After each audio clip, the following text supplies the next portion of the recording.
ভাই আজকের দিনে দাঁড়িয়ে সবথেকে কষ্টকর পরিস্থিতিতে আছে ছেলেরা। কারণ কোনো ছেলে যদি বাড়িতে বসে থাকে তাহলে বলবে কোনো কাজ বাজ করে না, বেকার ছেলে বাড়িতে বসে আছে।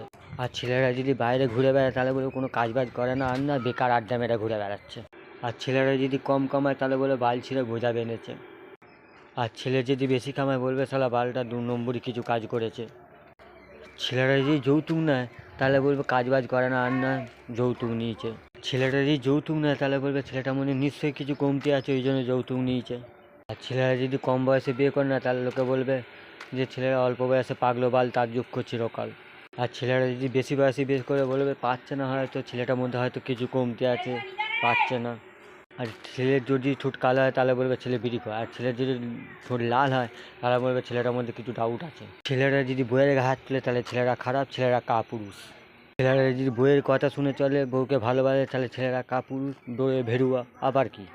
তার মানে আমরা যাই করি না কেন সব কিছু দোষ সেই ছেলেদের ঘাড়েই আসবে। তার মানে ছেলেরা সব থেকে খারাপ।